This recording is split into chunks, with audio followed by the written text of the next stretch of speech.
This is Three Battles of Manassas, the first Manassas, and we're at the 12 o'clock noon turn, starting with the Confederates.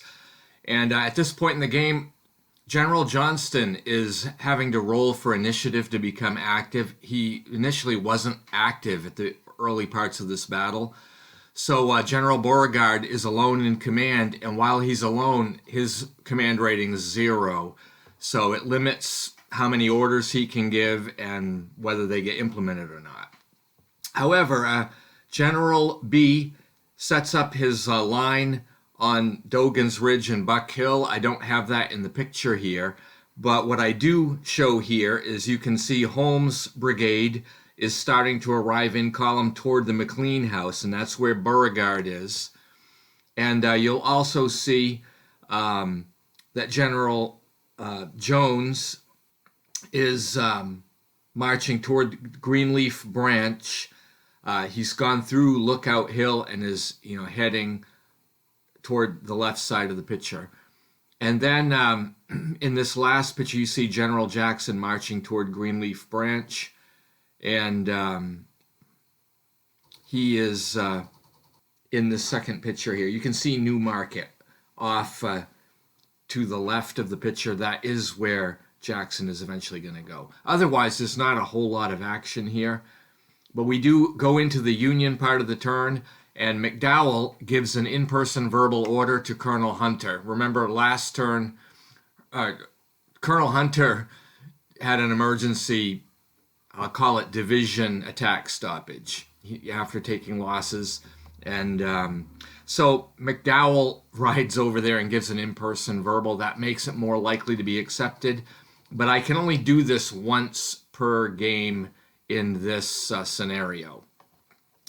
So Colonel Hunter is being told, resume your effort to capture Henry House Hill.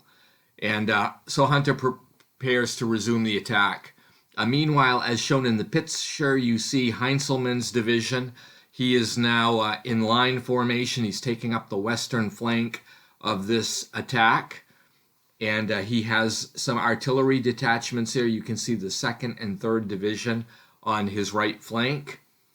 And they do fire at General B's men, but it basically has no effect, and the Confederates pass their morale check. And that really takes the 12 o'clock turn to a conclusion. So we go to 12:30, and starting with the Confederates, finally General Johnston is activated. So now I'm flipping Beauregard to a 2 command rating from a 0. And now together, the two generals can use up to 20 command points per turn. So this is going to allow them to order the troops around a little bit more efficiently. General Jackson's troop marches into the vicinity of a New Market, and Jones' brigade crosses the Flat Branch in column, and Holmes' brigade finally arrives at the McLean house. I also have General Beauregard ride off toward the battle on Henry House Hill, and he gets to the valley in between Greenleaf Branch and Flat Branch. Then, during the Union turn, Colonel Heinzelman pushes ahead and enters contact with the rebels on Dogan's Ridge.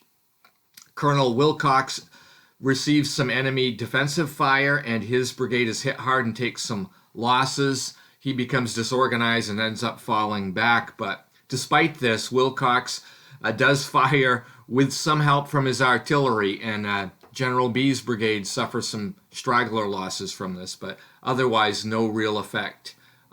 And that brings the 12:30 turn to a close. It's now the 1 o'clock turn, and I have a picture here of the overview of the rebels' various positions. Johnston writes an order to Ewell to advance a lot with his brigade along the Union Mill Road and capture the junction with Braddock Road. And he won't get that order for a half hour, but we'll see if that gets implemented. Then in the picture you see Elzey's brigade, and an artillery detachment is showing up on the Manassas-Gainville Road, and with orders to defend New Market. And you can see New Market is in the center left of the picture at that crossroads. Meanwhile, General Beauregard rides out, and you can see him in the top of the picture there, the brightly colored unit, and he arrives at the Conrad home. And then I have some of the artillery pieces from the Army of the Shenandoah get to the southern edges of Henry House Hill. They're in the top left of the picture there. And General Jackson and his brigade do arrive in column just at the south of Henry Hill. You can see that in the upper left of the picture.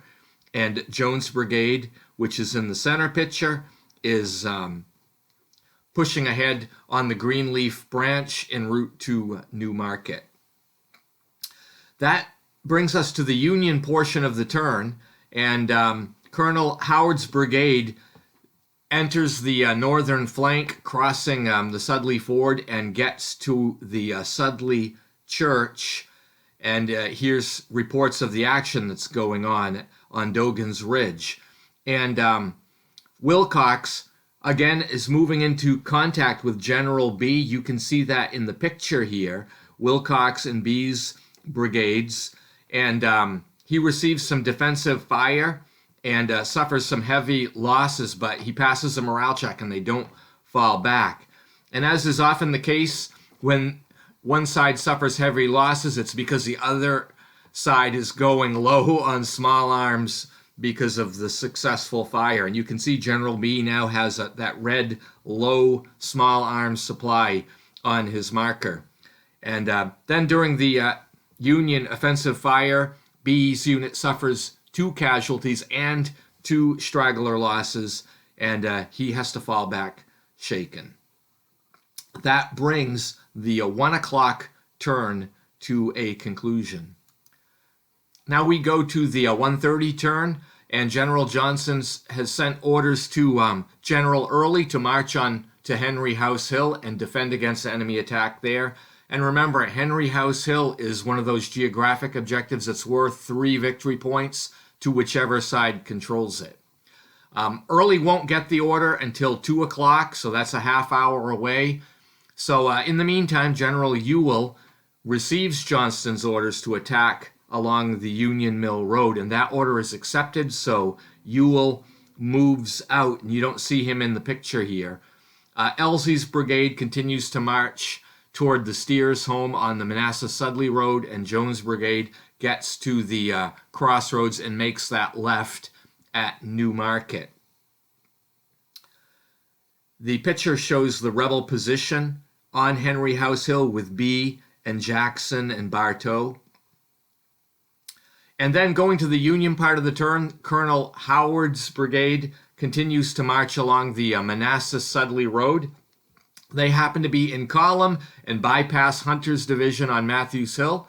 And in the meantime, Franklin and Wilcox's brigades both press forward to Young's branch. And again, they encounter General Jackson's brigade. This has no effect. And Jackson orders his artillery to fire. That has very little effect. And Wilcox's brigade has offensive fire against Jackson's lines. Again, no damage whatsoever is incurred here. So that brings the 1:30 turn to a close. And I thank you for watching, and I hope you have a great day.